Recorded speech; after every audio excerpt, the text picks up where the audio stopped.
আচ্ছা, আমরা সেকেন্ড সেমিস্টারে ব্লাডের অধ্যায়টা পড়বো এখন, তাই না? দেখেন, ব্লাড যখন আমরা পড়বো, ব্লাডের ডিসঅর্ডারগুলো, blood and blood forming disorder, তাই না?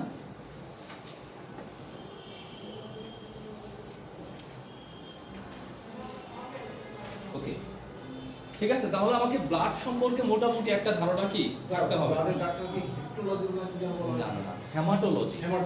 ঠিক আছে, হেমাটোলজিস্ট। হ্যাঁ, ঠিক আছে। হ্যাঁ, সবাই না থাক, পাবেন, হেমাটোলজিস্ট আছে, পিজিতে যাবেন, পাবেন।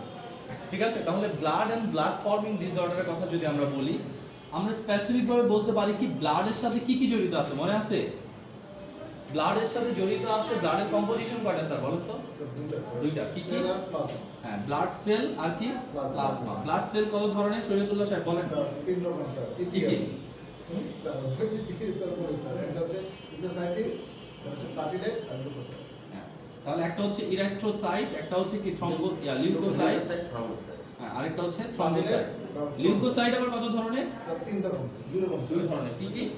স্যার যেটা মনে আছে বেন, একটা হচ্ছে নেসোফিল, পরে আগে তার আগে একটা ভাগ আছে, গ্রানুলোসাইট, গ্রানুলোসাইট আর এগ্রানুলোসাইট। গ্রানুলোসাইট আছে কয়টা? দুইটা। নিউট্রোফিল, ইসোনোফিল, বেসোফিল, তিনটা। আর এগ্রানুলোসাইট দুইটা, লিম্ফোসাইট আর মনোসাইট। এই পর্যন্ত আমরা জানি। ঠিক আছে, এরপরে আরবিসি যে আছে, তাই না? ইরেক্ট্রোসাইট বা নাম কি? আরবিসি। এই আরবিসি কাকে বলে? আরবিসি নরমাল রেঞ্জটা আমরা মুখস্থ করছি, তাই না? আরবিসি বিভিন্ন সাইজ শেপ থাকে, এটা আমরা কি মুখস্থ করছি। এরপরে কি আরবিসির সাথে জড়িত সবচেয়ে গুরুত্বপূর্ণ একটা অংশ হচ্ছে কি হিমোগ্লোবিন। ঠিক আছে, হিমোগ্লোবিন কাকে বলে মনে আছে স্যার, আপনি বলেন? হিমোগ্লোবিন স্যার একটা যৌগল প্রোটিন, যেটা আরবিসির মধ্যে থেকে অক্সিজেন এবং কার্বন ডাই অক্সাইড। হিমোগ্লোবিনের উপাদান কি কি? দুইটা স্যার, হেম আর গ্লোবিন। হেম আর গ্লোবিন। হিম কি দিয়ে তৈরি হয়?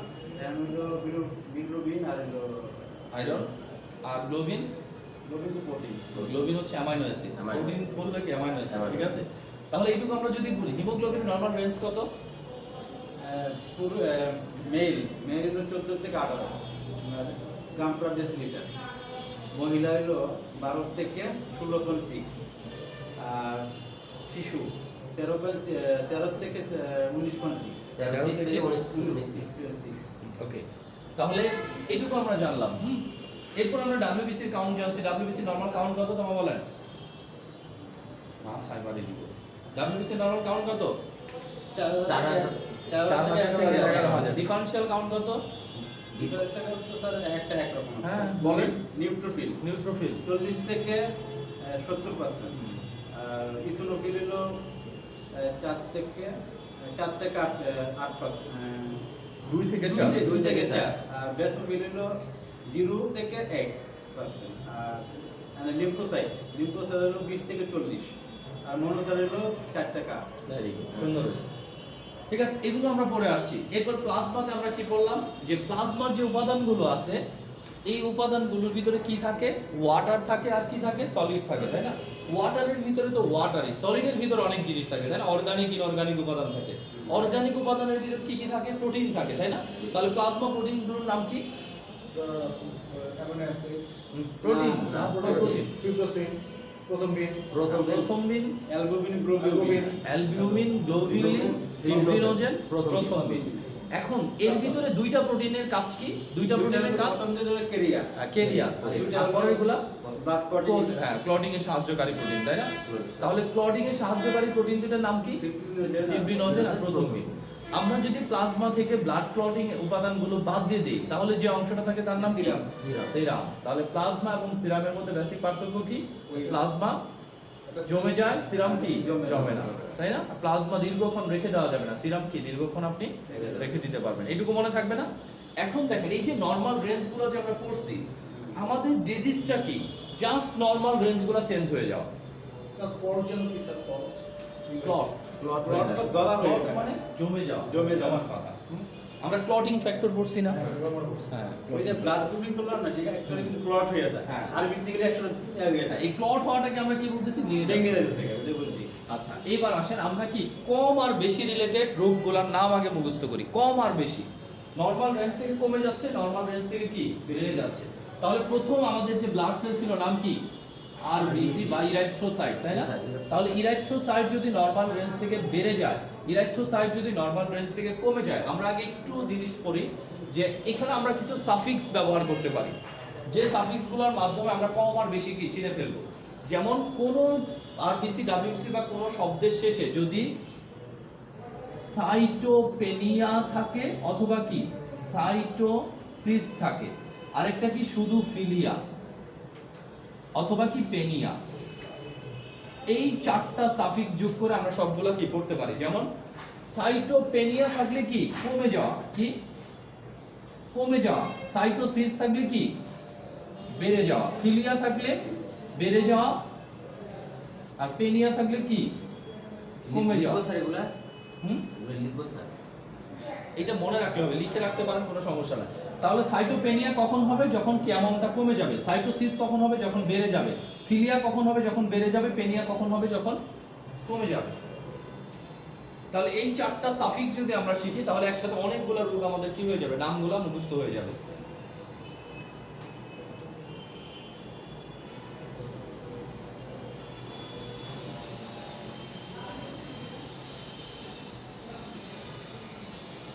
আচ্ছা, তাহলে প্রথমে আমরা আসি সাইটোসিস এবং সাইটোপেনিয়াতে।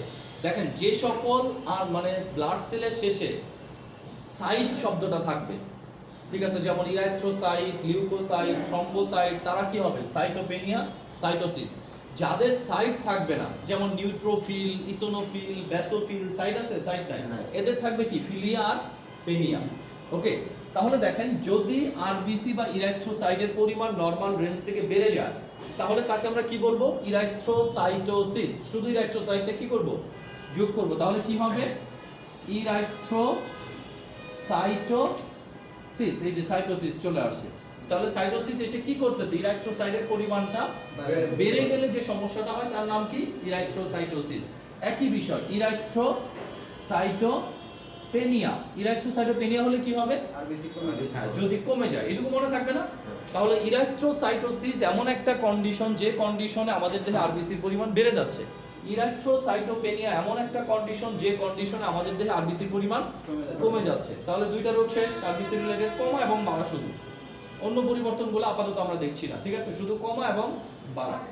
নেক্সট ওয়ান কি লিউকোসাইট ছিল, তাহলে আমরা কি বলবো, লিউকোসাইটোসিস, লিউকোসাইটোপেনিয়া, লিউকোসাইটোসিস, লিউকোসাইটোপেনিয়া। লিউকোসাইটোসিস কাকে বলবো, বারবার মুখস্থ করা দরকার নেই। কোনটা? লিউকোসাইটের পরিমাণ যদি বেড়ে যায় তাকে কি বলবো, লিউকোসাইটোসিস। লিউকোসাইটের পরিমাণ যদি কমে যায় তাকে কি বলবো, লিউকোসাইটোপেনিয়া। এরপরে কি থ্রম্বোসাইটোসিস, থ্রম্বোসাইটোপেনিয়া। তাহলে থ্রম্বোসাইটের পরিমাণ যদি বেড়ে যায় থ্রম্বোসাইটোসিস, থ্রম্বোসাইটের পরিমাণ যদি কমে যায় থ্রম্বোসাইটোপেনিয়া। এরপরে দেখেন মনোসাইটোসিস, মনোসাইটোপেনিয়া। তারপর কি লিউকোসাইটোসিস, লিউকোসাইটোপেনিয়া। লিউকোসাইটের পরিমাণ যদি বেড়ে যায়, লিউকোসাইটের পরিমাণ যদি কমে যায়, মনোসাইটের পরিমাণ যদি বেড়ে যায়, মনোসাইটের পরিমাণ যদি কমে যায়। এইটুকু পারা যাবে না? এরপরে আছে তিনটা, নিউট্রোফিল, ইসোনোফিল, বেসোফিল। তাহলে একটা হবে কি নিউট্রোফিল, নিউট্রোফিলিয়া, যেহেতু ফিল, নিউট্রোফিলিয়া মানে কি নিউট্রোফিলের পরিমাণ বেড়ে যাওয়া। নিউট্রোপেনিয়া, নিউট্রোফিলের পরিমাণ কমে যাওয়া। ইসোনোফিলিয়া, ইসোনোফিলের পরিমাণ বেড়ে যাওয়া। ইসোনোপেনিয়া, কমে যাওয়া। বেসোফিলিয়া হতে পারে কিন্তু বেসোপেনিয়া কখনো হবে না। বেসোপেনিয়া হবে না। হ্যাঁ, কেন বেসোপেনিয়া হবে না? কমবে না। কারণ বেসোফিলের পরিমাণ কত থাকে, জিরো। জিরো থেকে কি মাইনাস হবে? তার মানে কি বেসোফিলের পরিমাণ, বেসোফিলিয়া বাড়তে পারে কিন্তু কমবে না। এতটুকু ক্লিয়ার? তাহলে কয়টা সংজ্ঞা দেখেন, এক নাম্বার আরবিসি রিলেটেড দুইটা, ডাব্লিউবিসি রিলেটেড দুইটা, থ্রম্বোসাইট রিলেটেড কয়টা, দুইটা, ছয়টা। এদিকে কি নিউট্রোফিল, ইসোনোফিল, বেসোফিল, দুইটা দুইটা, ছয়টা, 12টা। ওইদিকে আরো আছে দুইটা, 4টা, 12 আর 4 কত, 12 আর 4 16। তাহলে 16টা সংজ্ঞা। কয়টা সংজ্ঞা? 16টা সংজ্ঞা। এরপর আরেকটা আছে যে আমাদের কখনো কখনো এমন কোনো কন্ডিশন হয় আরবিসি, ডাব্লিউবিসি, প্লাটিলেট। স্যার 15টা হবে না স্যার? কেন? একটা তো স্যার নেগেটিভ হবে না স্যার, বেসিক্যালি। হ্যাঁ, আচ্ছা, একটা তো নেগেটিভ হবে না, তাহলে তো 15টাই হবে হিসাবে। ঠিক আছে, ভেরি গুড। তাহলে কত 15 কখনো কখনো কি দেখা যায়, কখনো কখনো দেখা যায় যে 3টা ব্লাড সেলই বেড়ে গেছে, ঠিক আছে, আরবিসিও বেড়ে গেছে, ডাব্লিউবিসি বেড়ে গেছে, প্লাটিলেটও কি বেড়ে গেছে, অথবা 3টাই কি কমে গেছে। যদি 3টাই বেড়ে যায় 3টাই কমে যায়, ওভারঅলটাকে আমরা বুঝাবো প্যান কি দিয়ে, প্যান সাইটোসিস, প্যান সাইটোপেনিয়া, বুঝা যাবে না? তাহলে প্যানসাইটোসিস মানে কি, আরবিসি ডাব্লিউবিসি প্লাটিলেট 3টাই বেড়ে গেছে। প্যানসাইটোপেনিয়া মানে কি, 3টাই কি কমে গেছে। ক্লিয়ার তো এটা? তাহলে এখানে আরো 2টা হলো, কত হলো 17। 17টার সঙ্গে মনে থাকবে না এখন? সংজ্ঞা কিন্তু 17টা আলাদা আলাদা, বাট আপনি যদি শিখেন তাহলে কি একসাথে শেখা যাবে, তাই না? এরপরে কি আছে, এরপর আমাদের আছে আরবিসির সবচেয়ে গুরুত্বপূর্ণ অংশ হিমোগ্লোবিন, ঠিক আছে? তাহলে হিমোগ্লোবিনের পরিমাণ যদি নরমাল রেঞ্জ থেকে বেড়ে যায় এটাকে বলা হয় পলিসাইথেমিয়া। এটা আবার ওর সাথে কি ডাইরেক্টলি মিলবে না, কারণ যেহেতু এটা সেল না, হিমোগ্লোবিন হচ্ছে কি একটা প্রোটিন, ঠিক আছে? তাহলে হবে কি পলিসাইথেমিয়া।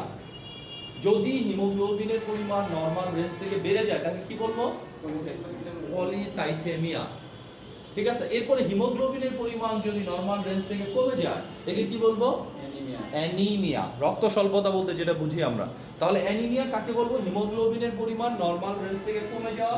পলিসাইথেমিয়া কাকে বলবো, হিমোগ্লোবিনের পরিমাণ নরমাল রেঞ্জ থেকে বেড়ে যাওয়া, ঠিক আছে? তাহলে আরো 2টা হলো, তাহলে কত হলো 19। এদিকে তো ক্লিয়ার, ঠিক আছে? 19টা পেনিয়াটা হলো কমে গেলে স্যার। পেনিয়া মানে কমে যাওয়া। এবার আসেন যে আমাদের শরীরে কিছু কিছু কন্ডিশন হয়, ঠিক আছে? আমরা শুধু সংজ্ঞাগুলোই কিন্তু ধরতেছি আজকে, যে আমাদের শরীরে কিছু কিছু কন্ডিশন হয়, এই কন্ডিশন অনুযায়ী বিভিন্ন রকম চেঞ্জ আসে। যেমন আমার ডাব্লিউবিসি তে যদি ক্যান্সার হয়, টিউমার হয়, ক্যান্সার হতে পারে, ঠিক আছে? ব্লাড ক্যান্সার বলতে আমরা যেটা বুঝি, ঠিক আছে, ব্লাড ক্যান্সারকে এক কথায় কি বলে, লিউকোমিয়া।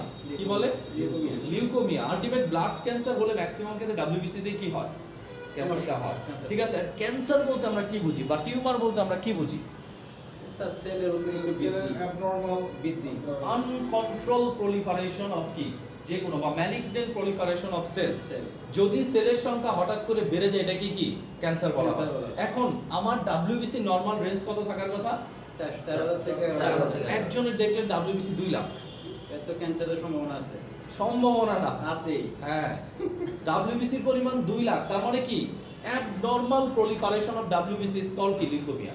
নিশ্চিত লিউকোমিয়া বুঝতেছে, ঠিক আছে? এখন এই লিউকোমিয়াটা বিভিন্ন কারণে হতে পারে, ঠিক আছে? এর উপর ডিপেন্ড করে লিউকোমিয়াকে আলাদা করা যায়, ঠিক আছে? বোন মেরুর কারণে হচ্ছে না অন্য কোনো কারণে হচ্ছে, এটা আলাদা করা যাবে। কিন্তু আমরা আগে তো লিউকোমিয়াটা বলি। তাহলে লিউকোমিয়া কি জিনিস দেখেন, বই দেওয়া আছে,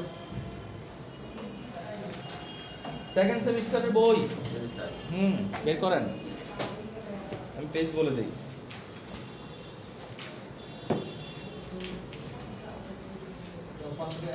আচ্ছা, অ্যানিমিয়া থেকে আসেন, তাহলে প্রথমে অ্যানিমিয়া পলিসাইথেমিয়া ক্লিয়ার, তাই না? প্রথম পেজে কি দেওয়া আছে, অ্যানিমিয়া পলিসাইথেমিয়া, পারবেন না? 2 নাম্বারটা দেখেন, প্যানসাইটোপেনিয়া আছে, তাহলে প্যানসাইটোসিসও মনে রাখবেন। প্যানসাইটোপেনিয়া মনে আছে না? কি বলছে, loss of RBC WBC platelet, মানে আরবিসি ডাব্লিউবিসি প্লাটিলেট যদি এক পেজটায় আসেন, পেজ নাম্বার কত, 54, 54 পেজ, ঠিক আছে? 54 পেজের প্রথম সংজ্ঞাটা কি ছিল, অ্যানিমিয়া। তারপরেরটা কি, পলিসাইথেমিয়া। তারপরেরটা কি, প্যানসাইটোপেনিয়া। প্যানসাইটোপেনিয়ার জায়গায় আপনি কি হতে পারে, প্যানসাইটোসিস। তাহলে আমি যদি জিজ্ঞেস করি প্যানসাইটোসিস কাকে বলে, সাইটোসিস থাকা মানে কি, বেড়ে যাওয়া।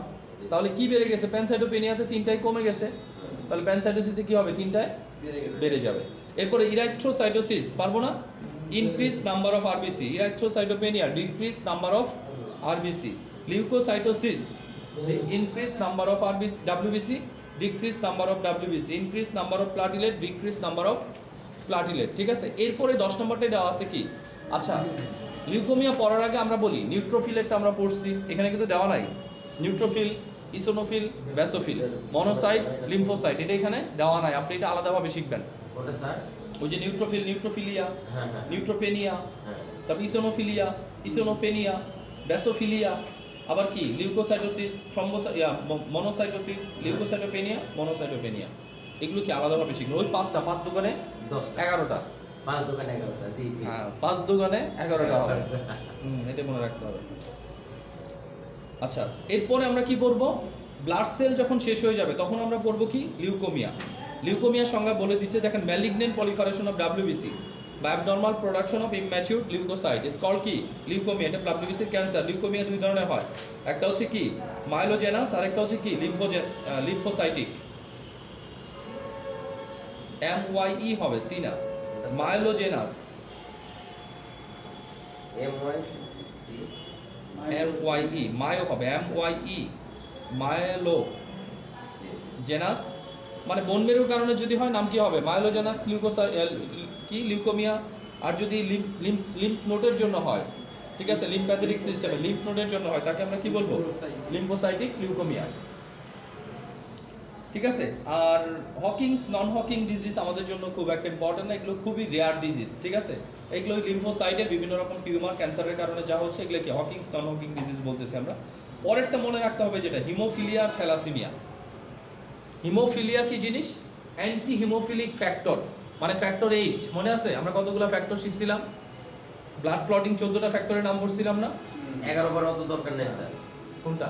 না অত দরকার নেই। তারপর মনে রাখবেন হকিংস নন হকিং ডিজিজ, লিম্ফোসাইটের একটা সমস্যা, লিম্ফোসাইট। হ্যাঁ, মোস্ট কমন লিম্ফোমা, ঠিক আছে, পেইনলেস এনলার্জমেন্ট অফ লিম্ফ্যাথেটিক কি লিম্ফ নোডগুলো, অর্থাৎ আমাদের শরীরে যে লিম্ফ ভেসেলগুলো আছে ওই লিম্ফ ভেসেলগুলো যদি কোনো কারণে কি মানে অ্যাবনর্মালি ফুলে যায়, এনলার্জ হয়ে যায়। হকিংস নন হকিংস খুবই আনকমন ডিজিজ। ঠিক আছে, এবার দেখেন হিমোফিলিয়া আর থ্যালাসেমিয়া সংজ্ঞাটা শুধু। হিমোফিলিয়া কাকে বলবো? হিমোফিলিয়া হচ্ছে অ্যান্টি হিমোফিলিক ফ্যাক্টর 8 যদি না থাকে আমার শরীরে রক্ত জমাট বাঁধবে না, কেটে গেলে রক্ত শুধু বেরোতেই থাকবে। ঠিক আছে, এই রোগের বৈশিষ্ট্য হচ্ছে এই রোগটাতে শুধুমাত্র আক্রান্ত হয় পুরুষরা এবং এই রোগের একমাত্র বাহক হচ্ছে মহিলারা। ঠিক আছে, তাহলে মহিলা বাহক থাকবে, সে কখনো এই রোগে কি হবে না, আক্রান্ত হবে না। তাহলে আমার মা যদি এই রোগের বাহক হতো, আমরা যদি ভাই হতাম, 2 বোন 2 ভাই, তাহলে আমার 2 বোন কি হতো? এই রোগের বাহক হতে পারতো, আর 2 ভাই কি হতো? এই রোগে আক্রান্ত হতে পারতো। ঠিক পরবর্তী আমার যে বোন আছে, বোনের ছেলে মেয়েদের ক্ষেত্রেও কি হবে? মা যদি আক্রান্ত থাকে সেক্ষেত্রে কি মেয়েরা আক্রান্ত হবে না, মেয়েরা হবে বাহক। এটা যদি পরবর্তী প্রজন্ম চলে যায় তাহলে পরবর্তী প্রজন্ম কি হবে? ছেলে যারা তারা কি রোগে আক্রান্ত হবে। এই রোগের বৈশিষ্ট্যটা কি হবে? কোথাও কেটে গেলে রক্ত সহজে জমাট বাঁধবে না। তাহলে স্যার প্রথম দিন তাদের থাকবে না শরীরে? প্রথম দিন না তো, আমাদের ফ্যাক্টর 8ও দরকার। ওইখানে যে 14টা ফ্যাক্টর ছিল, 14টা ফ্যাক্টরের মধ্যে 2 নাম্বারটা প্রথম দিন। ঠিক আছে, 1 নাম্বারটা ফিব্রিনোজেন, 3 নাম্বারটা টিস্যু থ্রম্বোপ্লাস্টিন, 4 নাম্বারটা ক্যালসিয়াম, এভাবে করছেন না? ঠিক আছে, 8 নাম্বারটা দেখেন, এই যে এখানে 8 নাম্বারটা কি? Anti haemophilic factor. এই অ্যান্টি হিমোফিলিক ফ্যাক্টরের অ্যাবসেন্টটা যে বাই জেনেটিক কি ঘটে, সেজন্য এই রোগটার নাম কি? হিমোফিলিয়া। মানে স্যার কত কোন হতে পারে এটা ডিসঅর্ডার হয় নাকি হবেই না? যদি মেজর কোনো হয় তাহলে কি বড় কোনো ইয়া হলে রক্তপাত বন্ধই হবে না, যে পর্যন্ত আমরা একটা হিমোফিলিক ফ্যাক্টর ইনজেকশন না দিব। ঠিক আছে, ইনজেকশন দিলে রক্তপাত বন্ধ হয়ে যাবে। থ্যালাসেমিয়া, থ্যালাসেমিয়াটা কি? থ্যালাসেমিয়া হচ্ছে হিমোগ্লোবিনের রোগ। কার রোগ? হিমোগ্লোবিনের রোগ। তাহলে হিমোগ্লোবিন কোথায় থাকে? আরবিসি তে, তাহলে কিছুটা আরবিসি এতে এফেক্টেড হবে। মূল রোগ হচ্ছে হিমোগ্লোবিনের। দেখেন হিমোগ্লোবিনের 2টা চেন থাকে, একটা আমরা বলি আলফা চেন, একটা হচ্ছে কি বিটা চেন। যদি বাই জেনেটিক কারণে আমাদের এই আলফা চেন বা বিটা চেনের ভিতর কোনো একটা চেন তৈরি না হয়,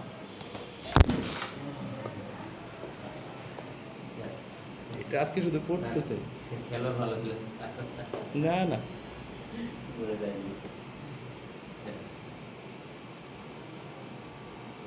ঠিক আছে।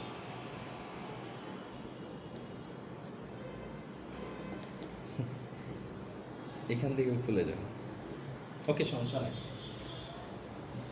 Video start. ওকে, তাহলে আমরা কি বললাম? কোথায় ছিলাম জানো?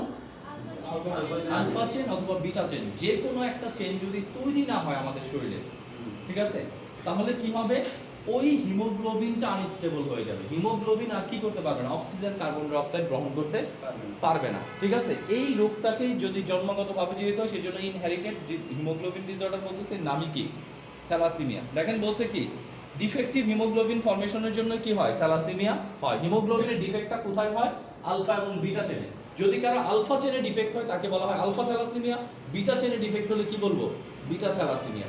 ঠিক আছে, থ্যালাসেমিয়া রোগটা একদম ছোট বয়স থেকেই হয়, ঠিক আছে, কারণ হিমোগ্লোবিন অনলি 10% মেনটেন করার জন্য তাকে কি রক্ত দিতে হয়, ঠিক আছে, যতদিন রক্ত দিবেন ততদিনই কি সে ভালো থাকে।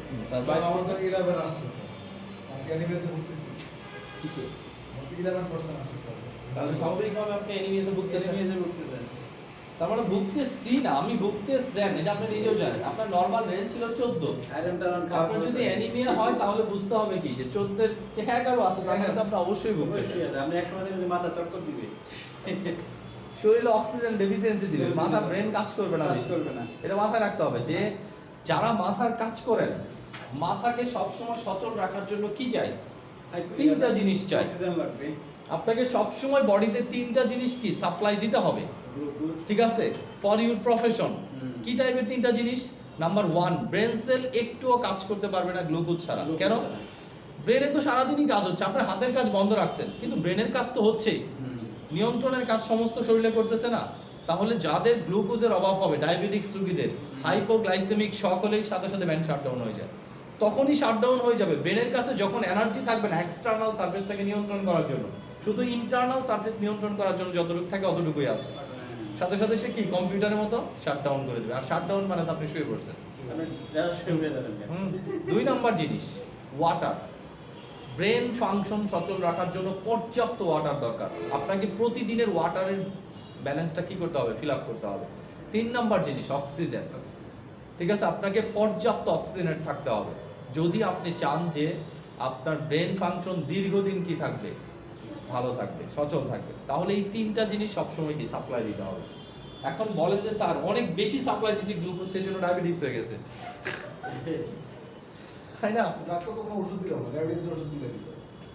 আর কি দিবে? না, আপনার তো এইগুলি খাইতে হবে, আর কিছু না। আয়রন টারন খাইতে হবে, আর কি ওষুধ চান? আপনার তো অন্য কোনো সমস্যা নাই। সমস্যা নেই। ওষুধ দিতে দিতে ডাক্তার একদিন বলবে আর ওষুধে কাজ হবে না, আপনি ইনসুলিন নেওয়া শুরু করেন, ঠিক আছে, কারণ এখন টাইপ 2 চলতেছে, ভবিষ্যতে কি হয়ে যাবে, টাইপ 1 হয়ে যাবে। টাইপ 1 হয়ে যাবে, তখন শুধু ইনসুলিন দিবেন, সমস্যা কি? স্যার গ্লুকোজ বলতে আমরা আলাদা গ্লুকোজের ইয়া পাই, এটা কখন থেকে স্যার? কি পান? মানে যেমন স্যালাইন আছে, স্যালাইনের গ্লুকোজ থাকে, আর কোথায় গ্লুকোজ থাকে আর কখন থেকে বলেন, গ্লুকোজের সোর্স গুলো বলেন। গ্লুকোজের আলাদা একটা ইয়া পাওয়া ও আচ্ছা, গ্লুকোজের আলাদা একটা প্যাকেট পাওয়া যায়, ডেক্সট্রোজ, এইগুলি না রে ভাই, তাই না? তো আছে একটু। হ্যাঁ, ওইটার গ্লুকোজ যদি পান, ওইটার গ্লুকোজ ইনস্ট্যান্ট এনার্জির জন্য কাজ করে, Instant তাই না? energy। কারণ কি ওইখানে গ্লুকোজ ফর্মেই থাকে, আপনি খেলেই শরীরে কাজে লাগা শুরু হবে। হ্যাঁ। কিন্তু আমরা তো প্রকৃতিতে ইনস্ট্যান্ট এনার্জি হিসেবে গ্লুকোজ পাই না। আপনি যে ভাত খাচ্ছেন, এটা তো ভাতের এন্ড প্রোডাক্ট কি? আমরা ডাইজেস্টিভ সিস্টেমে পড়াচ্ছি না, কার্বোহাইড্রেটের এন্ড প্রোডাক্ট কি? গ্লুকোজ। গ্লুকোজ। আলু খাচ্ছেন, তার এন্ড প্রোডাক্ট কি? গ্লুকোজ। গ্লুকোজ। রুটি খাচ্ছেন, তার এন্ড প্রোডাক্ট কি? গ্লুকোজ। তাহলে এইগুলো তো গ্লুকোজ আকারে যাচ্ছে। Carbohydrate, all carbohydrate. বলেন, বাদামে বাদামে তো ফ্যাট আর প্রোটিন, বাদামের প্রোটিন আছে।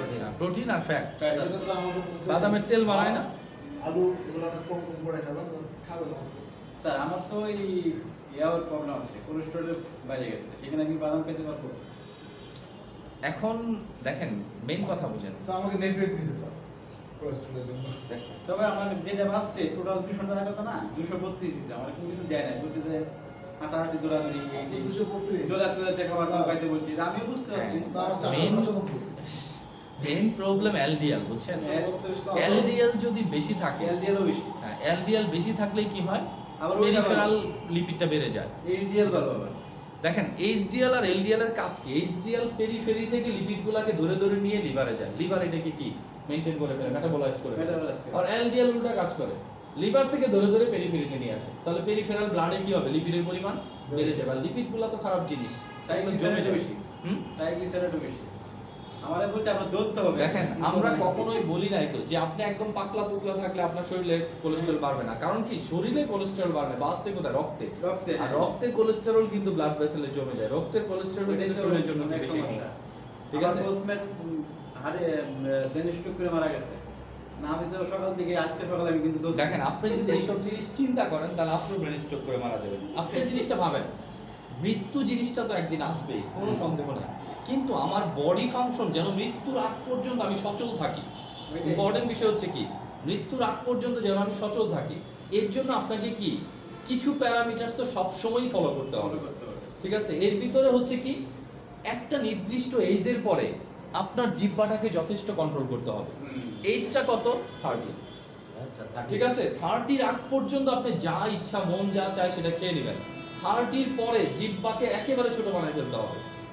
ঠিক আছে, 30 পরে যতটুকু আপনার শরীরে লাগবে এর বেশি কি খাওয়া যাবে না। কোনোভাবে ইউজ করা যাবে না, কারণ 30 পরে আপনার শরীরে অনেক চেঞ্জ হয়, আপনার অ্যাক্টিভিটি চেঞ্জ হয়ে যায়। দেখেন 30 বলতেছি আমরা এই কারণে যে যেহেতু আমরা ছাত্র লাইফকে অনেক সময় এরকম চলতেই থাকে, তাই না?